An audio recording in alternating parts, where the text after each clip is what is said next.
Bonjour tout le monde, j'espère que vous allez bien. On se retrouve pour le troisième brief de la semaine en ce mercredi 6 novembre. Donc comme d'habitude, petit sommaire de ce qu'on va aborder aujourd'hui. Donc premièrement le Bitcoin comme d'habitude, hein. No spreads forwards sur le Bitcoin, Ethereum et Litecoin. No risk off et risk on.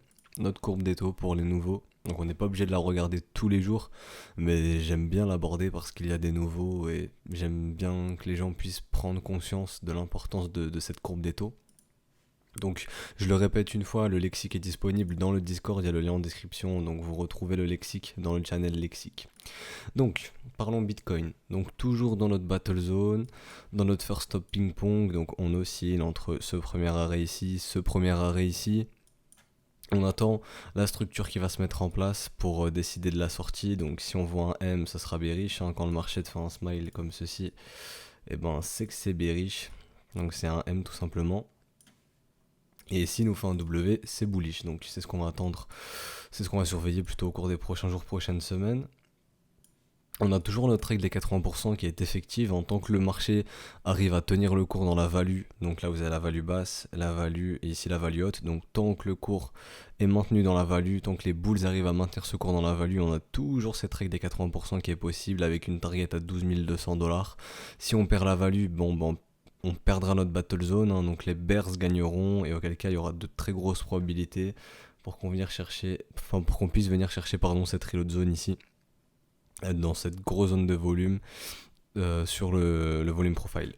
Donc on a potentiellement cette target AB égale CD comme j'ai déjà dessiné ici, donc AB égale CD qui nous ramènerait dans notre reload zone de short. Donc voilà. On a potentiellement cette target AB égale CD aussi, hein, donc là ça va être bull contre bear. On va vraiment attendre de voir ce que le marché va décider de choisir comme direction, donc ça nous ramènerait aux alentours des 5300 $. Donc il y a des niveaux plus bas à les revisiter, hein, j'en parle pas depuis plusieurs jours, mais bon là je pense c'est le moment d'en parler. Donc on peut voir cette mèche ici qui est suspecte, hein, qui s'est résolue en V-bottom, donc les queues comme ça c'est suspect, les mèches, donc comme on dit les queues aiment être mangées. Donc cette mèche ici est suspecte, et pourrait être amenée à être revisitée. On a notre reload zone qui est toujours plus basse, on n'est toujours pas venu tag notre reload zone. Quand vous voyez ça dans le volume profile, c'est mauvais signe, hein, ça vous indique que il y a du volume à venir établir ici, donc est-ce que ça veut dire qu'on va y aller? J'en sais rien, mais bon, ici vous avez votre reload zone, vous avez le volume profile qui vous indique que ici il y a eu très peu de volume échangé, donc ça demande à venir être comblé, hein. On appelle ça un gap dans le volume profile. Il y a aussi un gap ici, comme vous voyez, très peu de volume ici qui a été échangé. Le wake off check de notre structure weekly qui n'a jamais été fait, on n'est jamais revenu pullback la neckline de cette grosse structure en weekly, de ce gros W. Donc voilà, ça pourrait être une raison de localisation et un niveau qui peut être testé. Donc est-ce qu'on va y aller? Encore une fois, j'en sais rien, mais c'est ce que je vois techniquement, il y a des éléments à tester plus bas. Il y a aussi un petit wake off check W daily à venir faire ici, donc est-ce qu'on va y aller? J'en sais rien. Le point de contrôle ici qui agit comme un aimant, donc aux alentours des 3800 $. Donc ça veut pas dire qu'on va y aller, mais en tout cas c'est ce qu'on voit. Donc il y a vraiment des éléments de localisation plus bas qui peuvent nous faire penser qu'il y a des choses à revenir tester plus bas. Mais tant qu'on est dans cette battle zone, il n'y a rien à faire, hein. On va attendre de voir la résolution. Donc je pense qu'en daily, on a cette petite battle zone ici. Donc on va attendre de voir comment ça va être résolu. Et ce qui me fait penser ça, tout simplement, c'est parce qu'en fait, je suis en train de me demander si je n'aurais pas dû attendre la résolution de ce W pour valider mon troisième creux. Donc ça, je l'ai mis dans mon journal aujourd'hui. Donc comme je dis, le trading est un apprentissage qui ne finit jamais, hein, donc tous les jours on en apprend et c'est pour ça que mon journal me sert à ça, de tout noter, de prendre des screens, de noter, etc. pour augmenter mes connaissances sur le marché. Et c'est ce que je suis en train de me demander, en tant que ce W n'a pas été résolu, j'ai l'impression que le marché, les bulls ne veulent pas conduire le moteur, enfin le bus, ne veulent pas conduire le bus, hein, donc c'est ce qu'on va voir au cours des prochains jours, prochaines heures aussi. Donc voilà, est-ce que j'aurais dû attendre la confirmation de ce W? Bon, je vais savoir ça dans les prochains jours. Donc c'est ce qui m'amène à penser que c'est pour ça qu'on a cette battle zone ici établie entre les 9438 et 8961 $. Donc comme on peut le retrouver en 4 heures, hein, 9438 ici et 8894 $. Donc 8961 parce qu'ici c'est la candle daily que j'ai pris, mais bon, c'est sensiblement la même chose. Donc voilà, donc là c'était la petite aparté, on va rester sur le daily, hein. Donc voilà, comme je dis, il n'y a toujours pas de direction qui a été prise. Si on a la direction bullish, ben on a cette target à beg LCD qui nous ramène sur les 12 000 dollars dans la reload zone, proche de notre target des 80% sur le volume profile. Et auquel cas, si c'est bearish, ben on aurait potentiellement cette target AB égale CD qui nous ramènerait sur les 5300 dollars. Donc là, on va aller faire un tour sur nos spreads. Bon, bah rien n'a changé depuis hier, on est toujours. Les spreads sont croissants quand même, mais on aimerait bien voir quelque chose se dessiner du all-in 1W comme d'habitude. Pour l'instant, c'est pas le cas, donc on aimerait bien voir un W comme lui l'a fait LTC, hein. LTC nous a fait un beau W. Donc c'est plutôt joli de voir ça sur les spreads. Il y a toujours ce V ici qui peut être amené à être testé, mais ce beau W qui a été mis sur les spreads. Ethereum, c'est aussi ces beaux W là qui ont été posés. Bon, on aimerait bien avoir plus de développement par la suite, mais bon, c'est assez bullish au niveau des spreads. On va aller faire un tour sur nos risk-off et risk-on. Donc on peut voir qu'aujourd'hui c'était une journée. Nos risk-on n'ont pas été tellement recherchés, et par contre nos risk-off ont été défoncés. Donc il n'y a toujours pas de structure de bottom sur nos risk-off, donc il peut se passer quelque chose sur nos risk-on. Si on arrive à prendre l'avantage, ce serait bien de voir le S&P monter, auquel cas ça emmènerait sûrement le Bitcoin. Donc là c'est toujours pareil, on voit la structure, hein, on attend de voir si c'est un W ou un M qui va se mettre en place sur le BTC. Donc par contre lui le pétrole qui continue son ascension, donc voilà c'est ce qu'on aimerait bien voir. On aimerait bien voir ça, une ascension sur le S&P pour potentiellement mener le Bitcoin, mais en tout cas nos risk-off sont pas du tout recherchés, hein. Le gold se fait démonter, le yen, T-bonds aussi, donc il n'y a pas de structure de bottom sur nos risk-off, et il n'y a pas de structure de top pour l'instant sur nos risk-on, donc assez mitigé. C'est ce qu'on va surveiller au cours des prochains jours. Si on voit le S&P qui commence à nous faire un M et que le Bitcoin aussi, ça sentira pas bon pour nos risk-on, et peut-être que Bitcoin pourra résoudre cette battle zone à la baisse et nous imprimer un M. Donc voilà, on va surveiller le marché américain cette semaine. Donc la courbe des taux pour les nouveaux, ça nous permet d'avoir une grosse vue sur l'économie en quelque sorte, de savoir si un risque de récession est imminent. Donc ici vous avez les taux à long terme, donc de 30 ans, et ici les taux à 10 ans, 5 ans, 2 ans et 3 mois. Donc tant que les taux à long terme sont supérieurs aux taux court terme, il n'y a pas à s'inquiéter. Donc là c'est le cas, hein, nos taux long terme sont supérieurs à nos taux court terme. Si jamais on voit une inversion de courbe, on pourra se poser des questions et se dire que ok, il y a un risque de récession imminent, et on l'estime nous à 6 mois environ. Pour l'instant c'est pas le cas. Et si on parle de récession, c'est parce que pour l'instant on considère Bitcoin comme un risk-on, et en cas de récession, les risk-on seront énormément vendus. Donc on peut même parler de crack sur les stocks par exemple, sur nos risk-on. Donc auquel cas, par exemple, le gold est un actif refuge et il sera extrêmement recherché à l'achat, donc bullish. Donc si Bitcoin se comporte comme un risk-on, il se fera défoncer. Et s'il se comporte comme un gold, il sera bullish. Donc auquel cas, une récession, ça pourrait soit être très bearish pour Bitcoin ou très bullish. Donc c'est pour ça qu'on surveille cette courbe des taux. Et à l'expliquer dans le lexique si jamais. Le lien est en description pour rejoindre le serveur Discord. Donc voilà, on a fini pour le BTC en H4. En daily, pardon, on va aller en H4. On va parler un peu de la dynamique interne. Donc sur le OBV, on peut voir que c'est toujours croissant, donc le cash rentre, enfin en tout cas c'est en corrélation avec ce que fait le prix, donc il n'y a rien à interpréter, il n'y a pas de divergence. William, il n'y a rien à interpréter. On a eu cette petite divergence sur le momentum, je le répète, donc assez sympa pour les bulls. Par contre je vois qu'il y a ce petit M qui est en train de se mettre en place là sur le momentum, c'est pas très très bull, hein. Ça pourrait peut-être nous faire penser qu'on peut revenir tester nos creux ici, ou revenir tester le bas de la battle zone. Donc voilà, donc là c'est ce que je vois à court terme, mais bon, il n'y a rien d'autre à interpréter. On a toujours ce setup ABCD qui a été déclenché, hein, donc avec ce W qui a été valide. Mais comme je vous dis, la question que je me pose, c'est est-ce que j'aurais dû attendre ici ce gros W pour déclencher mon setup? Donc là c'est la question que je me pose. Pour moi mon setup est valide, mais est-ce que j'aurais dû attendre cette confirmation ici, que j'ai vu par la suite du coup, hein, que le marché a dessiné par la suite? Donc voilà, c'est la petite question qu'on se pose. Donc je répète, mais le stop à break-even ici, donc quand le cours vient chercher les 0,5, on passe le stop au prix d'entrée. Le stop trading ici qui nous autorise à sortir de position. Si on voit une structure avec une divergence, on n'est pas obligé d'attendre la target max, on peut prendre notre profit, ça sert à ça. Et auquel cas, si le cours vient chercher notre target max, on prend nos profits. Donc voilà, donc là c'est la seule chose à dire. Donc si on perd ici, grosse probabilité de revenir en reload zone, hein. Donc ici sur le volume, on voit qu'il y a eu pas mal de volume échangé, donc revenir chercher ces prix, ça aurait du sens. Et je vois pas grand chose d'autre, hein.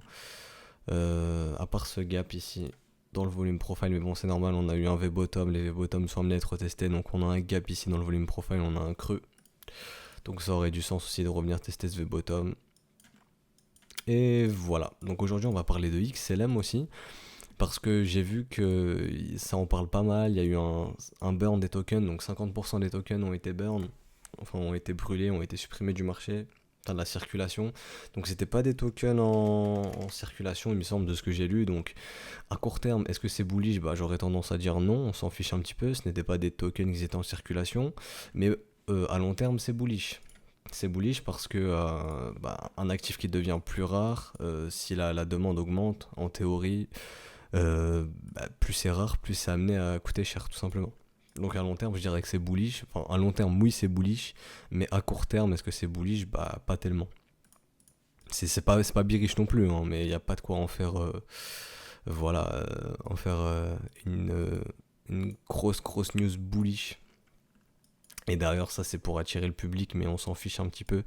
Ce qui nous intéresse nous c'est de trade la technique parce que bon la news est ici et maintenant tout le monde est au courant donc le public est déjà au courant de ça donc on s'en fiche un petit peu. Donc j'ai déjà dessiné ici donc ici on aimerait bien voir c'est un W se dessiner. Donc je vais les mettre en line pour les nouveaux. Donc si vous voyez ces W qui peuvent se mettre en place, qui pourrait dire que ok on a potentiellement trouvé un petit bottom ici temporaire, donc à horizon de peut-être 1 ou 2 trimestres, et que le marché peut être amené à retracer. Donc je préfère avoir des beaux W bien gros comme ça personnellement, pour me dire ok ici j'ai potentiellement vraiment trouvé le bottom. Pour l'instant c'est pas le cas sur XLM, ça pourrait juste être un counter trend rally. Ou enfin un retracement de soit cette vague là ou de cette grosse vague. Enfin, pour appuyer mes propos, on va aller un peu dans le passé, mais on va aller en monthly. C'est vraiment idéal si vous trouvez des W monthly, mais par exemple ici vous voyez en WWW, boum, le marché part.